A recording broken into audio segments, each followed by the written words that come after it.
I would like to tell you something God's been teaching me on quite intensively in the last few months, but this day was especially intensive from that point of view.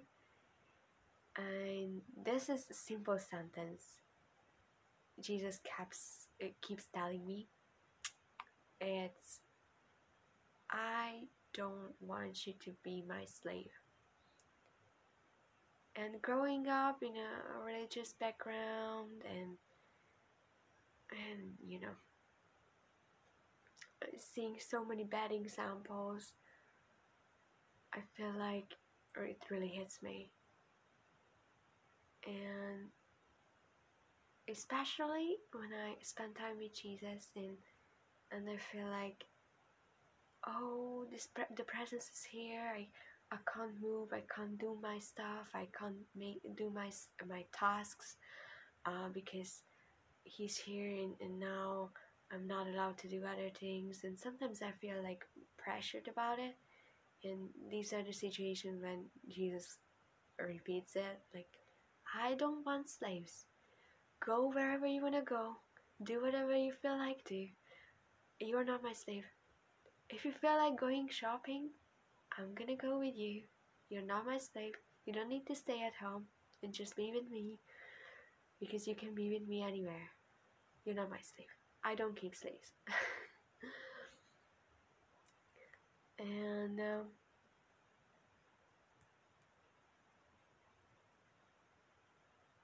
I feel like the Lord is telling so much with that one simple sentence. Sometimes the Lord tells you a sentence and then you realize that how much He actually said with that sentence. So it's happening to me while making this video. He kept telling just that, and now I'm realizing how much He actually says with that sentence. He says, I don't want you to be my slave. So it's not like you were the slave to sin or slave to religion and now you are my slave. Like, from you're jumping from one slavery to another, and I don't want that. I don't want you to just be another slave. I don't want you to like have the same slave mindset but with other features. Like, okay, you were bounded by sin, now you are bounded by your methods of seeking me. Like, I don't want bondage. I want you to know how free you actually are. And when you do things from that slave mindset, it it makes me upset because that's not what I've set you free to. It is freedom that I set you free. It is for freedom, to freedom, into freedom that I set you free. Like, I don't want you to be another kind of slave. I want you to be free. And then I responded like, okay, but Paul wrote about being a slave of the gospel, being a slave of you. And he said, no.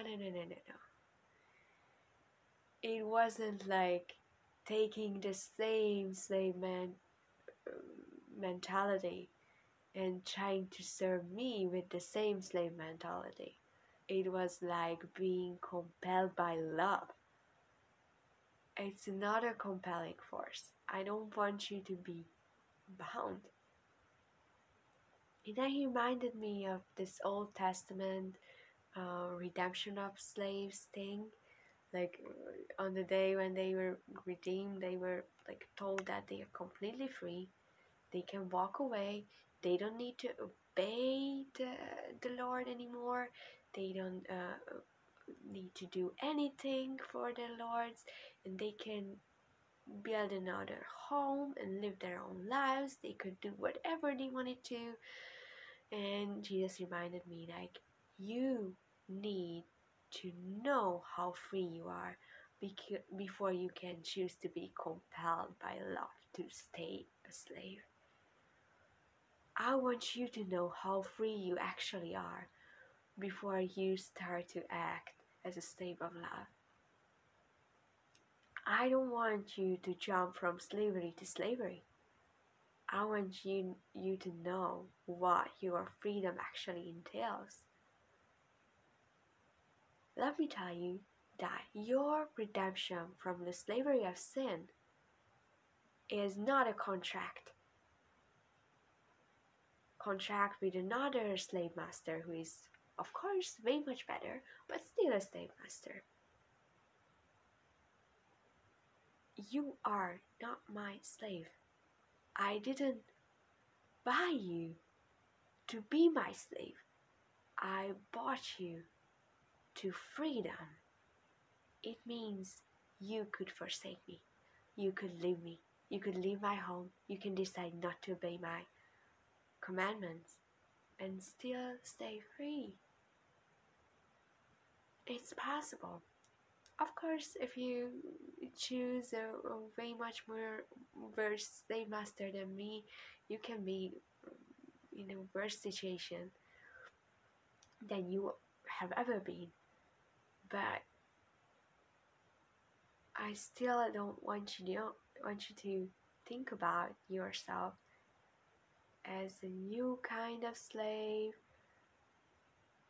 as if there was a contract about you. Like, now the other slavery entails these factors.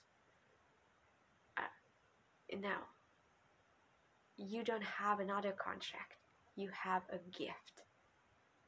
And you can abandon me and leave me, and you can do whatever you want with this gift. It's a gift. You can abuse it. You can abuse it as harsh as possible, and this gift would stay yours. And I'm not withdrawing it. Of course, if you choose a worse slave master than I am, you can be very bound by it, but still, I won't force you. And God reminded me of the Old Testament redemption of slaves law, that the, on that day they were told that they are completely free and they could leave, and then they had a choice that they could either remain in the house and still obey the Lord, or they could walk away and have their own lives. And they could choose to stay, but it was absolutely up to them. And the only reason they would stay there if they really loved their master, like if they became friends. Because why would anyone stay in the house of their lords if they could have their own lives? And there was an option for that. Their ears would be pierced and they would be marked that they are slaves now. And Jesus reminded me that, okay, you can choose to stay with me, to live in my house, and it's my joy if you choose that. But still, I will remind you all the time that you are a free person, and it's your choice to stay with me, and there's no other compelling force. There's no contract. There's no other contract. You had been given the gift of freedom, and this gift stays unless you deliver it up to me over and over again. And every second is a second when you are a free man. And every second is a second when you can offer up this freedom and surrender it to me. But even if you do so, I will remind you that it is our freedom. And it must be our freedom. And every time you do it from the old slavish mindset, I will remind you that I don't need that. I will remind you how free you really are.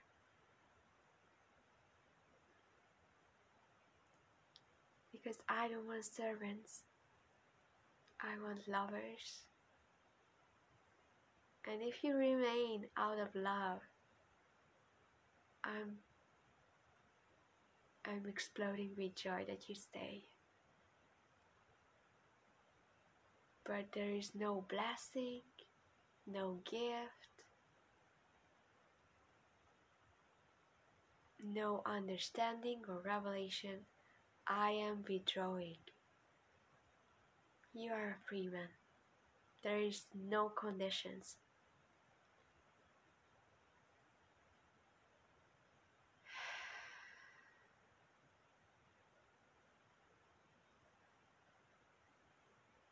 There's such a presence that while I'm talking about this.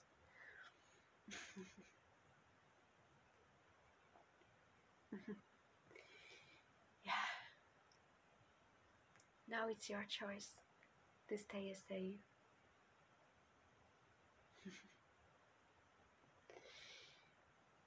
Remember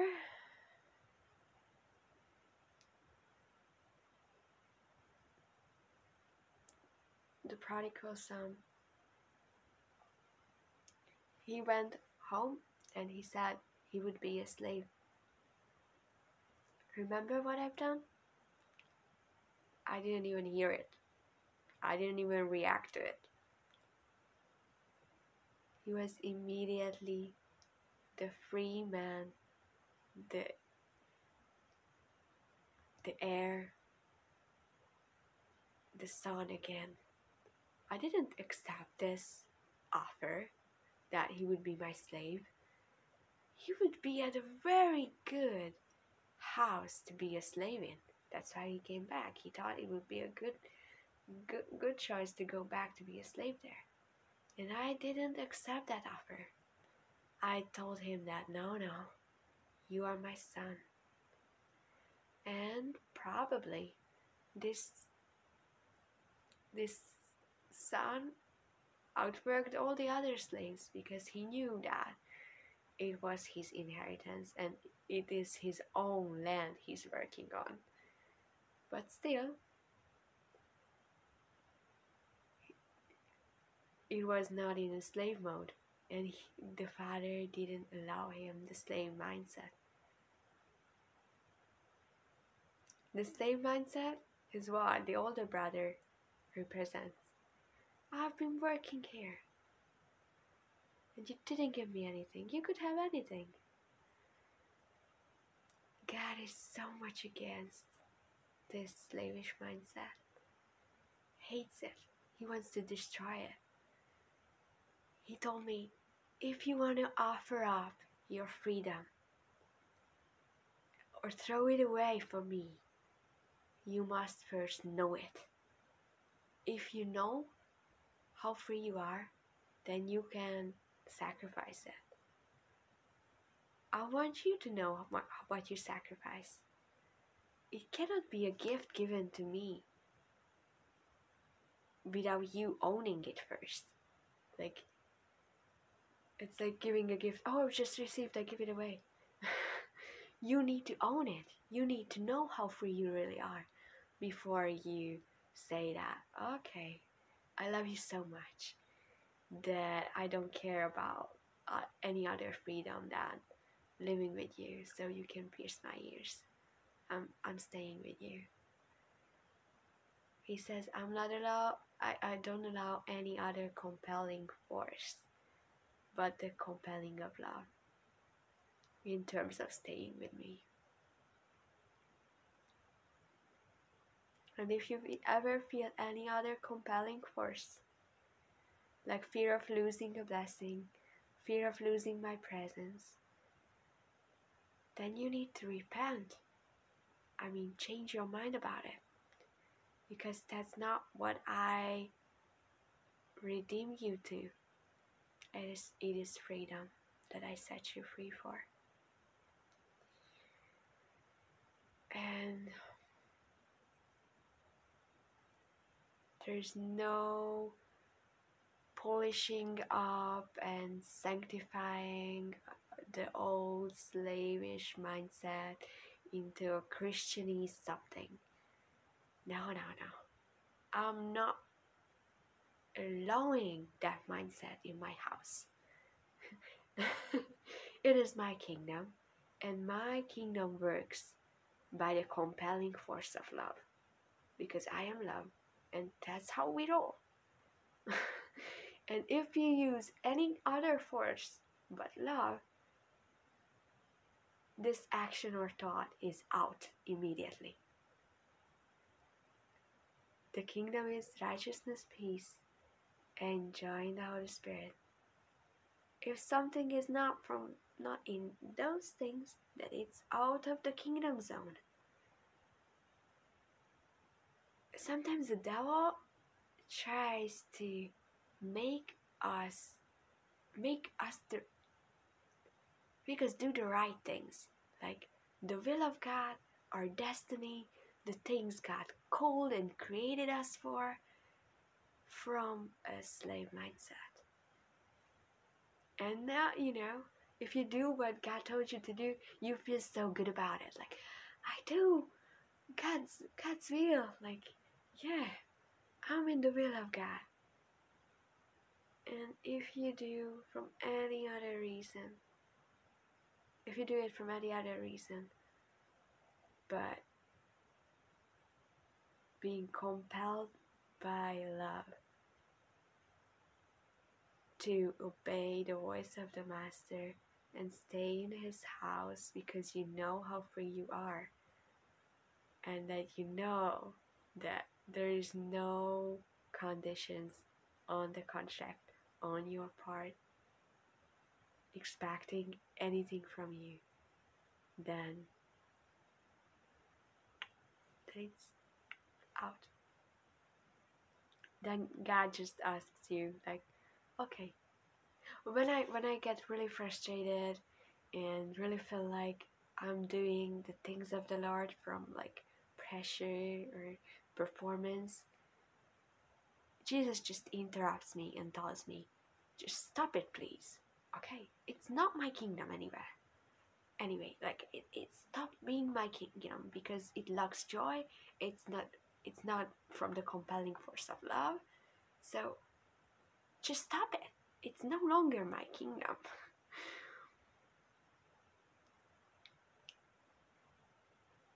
I don't keep slaves. So what do you want to do?